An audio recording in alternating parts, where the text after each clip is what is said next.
มามันมีค่าสำหรับตัวอายอายบ่เคยเสียคำรักมันอายมีแค่เพียงเชื่อดูก่อนถึงว่าสิมาตัวพันโปรดอย่ามาถึงความฝันที่อายเลยนะบอกเคยมีใจกับใครทั้งหัวใจก็มีแต่เจ้าผู้แสบผู้สาวบอกเคยเสียหัวสาแต่ต้องยอมรับความเป็นจริง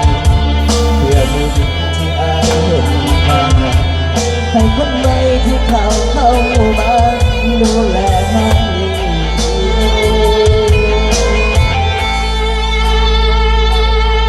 สำหรับอายก็เจ้านั้นมีค่าที่ผ่านมาอายหาเจ้าจริงให้เกียรติน้องเป็นผู้หญิง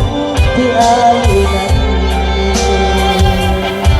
อยากได้ปากเรียกเธอว่าแฟ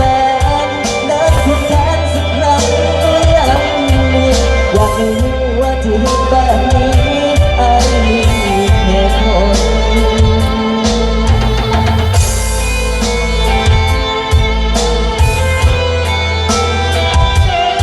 ยกจอดยกจอด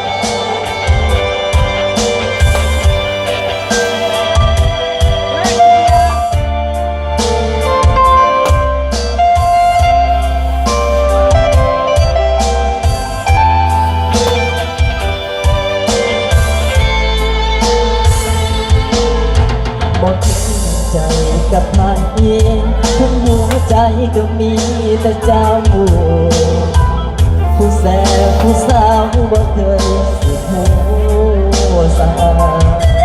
แต่ต้องยอมรับความเป็นจริงเพื่อคนที่อายเห็นค่าให้คนใหม่ที่เข้ามาดูแลให้ดี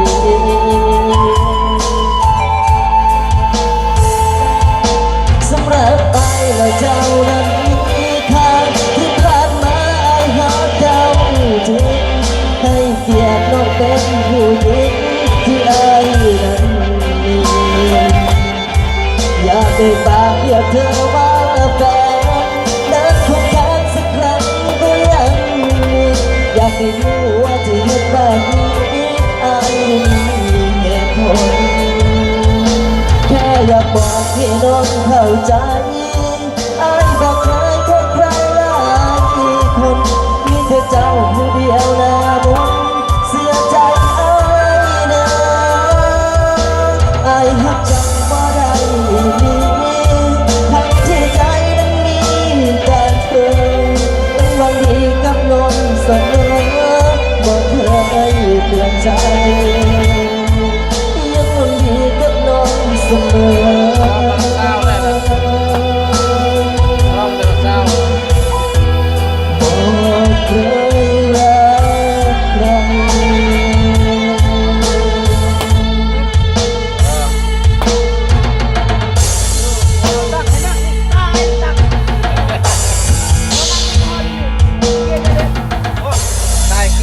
บัดนี้สิ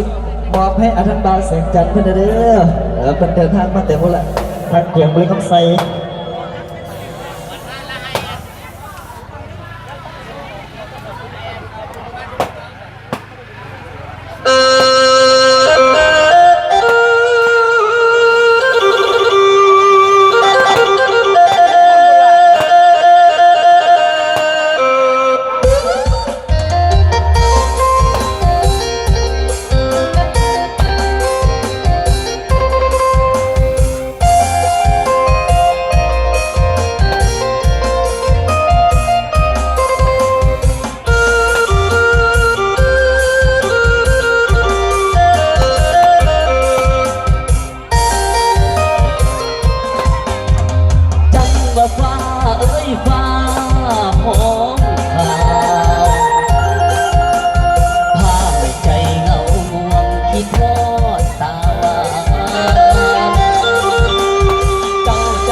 สัญญาว่าจะคืนมาบ้างซอยอ้ายดำนา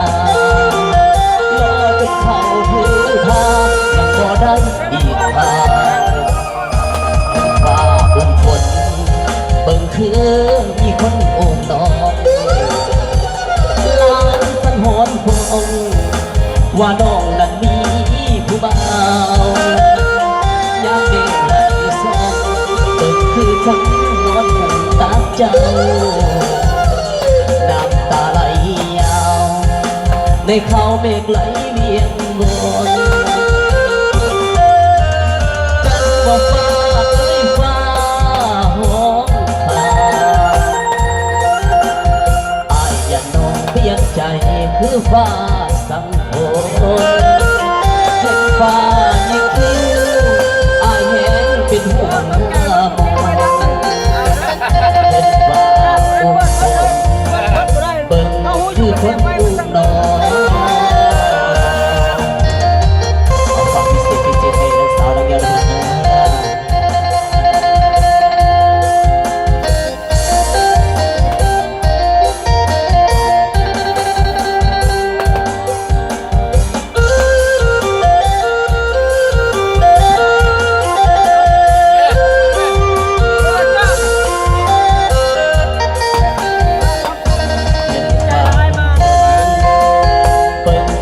คนอุ้มน้องลานสะท้อนฟองว่าน้องนั้นมีผู้บ่าวยามเด็กไหลซองเบิ่งคือคนนอนหมุนตาเจ้าน้ำตาไหลยาวในเขาเมฆไหลเวียนวนจันทร์ฟ้าเอ้ยฟ้าห้อง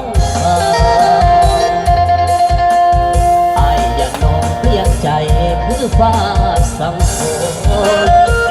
เห็นฟ้าในคิ้วอายแห้งเป็นห่วงหน้ามองเห็นฟ้าอุ่นฝนเบิ่งคือคนอุ้มน้องไอแนมเบิ่งฟ้าอุ่นฝนคือจังมีคนมาอุ้ม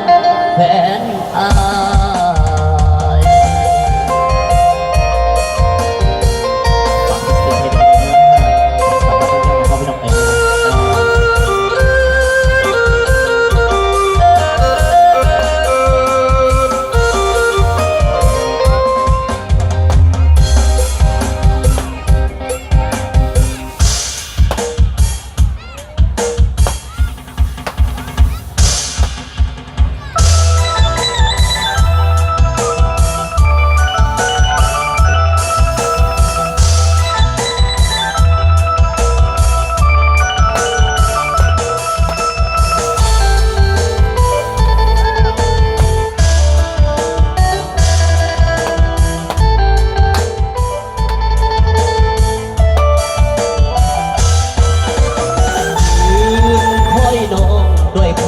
ห่วงใยสาวอุดมใสแฟนอายเจ้าไปไกลห่างปล่อยให้อายเหงาคอยเจ้าด้วยความอ้างว้างกอดไปเจ้าให้ความบางคอยดังเจ้าหวนคืนมายืนคอยนองอยู่วัดผู้ทางสายลมสวยพักอายสั่นจนหลังน้ำตาเจ้าไปอยู่ใสมือใดสิหวนคืนมาน้องลืมคำมั่นสัญญาหรือว่าน้องไปมีใหม่บุญบังไฟเงาหลายบ่มีเจ้าเพียงน้องอยู่ในเวียงหรืออยู่สวรรค์แดนใต้แดนดินแห่งเหนือน้องเบื่อไปแล้วหรือใดเบื่อคนจนคืออายจึงได้มีใบมาขอวอนไว้พระเจ้าสิงคำช่วยดลนำความตาดำขึ้นบ้านเธอ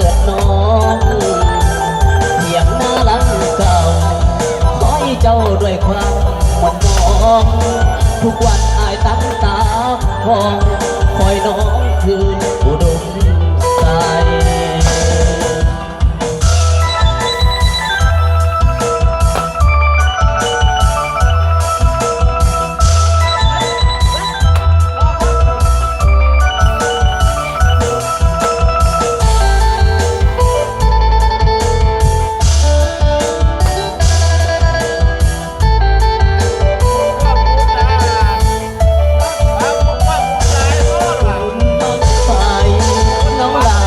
มีเจ้าเพียง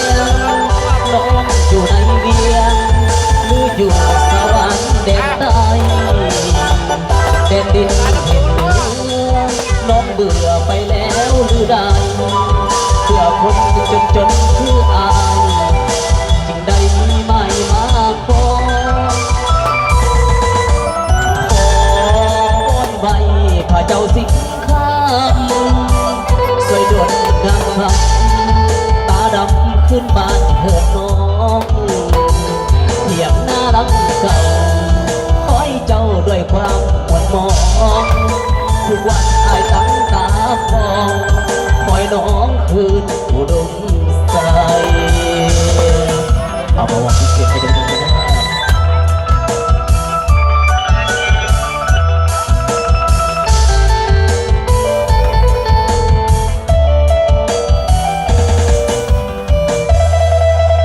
ทุกสบายดีพ่อแม่พี่น้องเพื่อป้าตาเงี้ยวกิจกับเพื่องได้เขตเพียงก็ม้วนดำวันนี้การที่ว่าพี่น้องชาวบ้านตาเงี้ยวเขาก็ได้ตั้งตรงบุญเนาะได้ขึ้นไปจับโยบ้านในเงี้ยวเขาทั้งบุรุษตีน้องดาวก็ได้ทางมาจากบ้านสมัยตี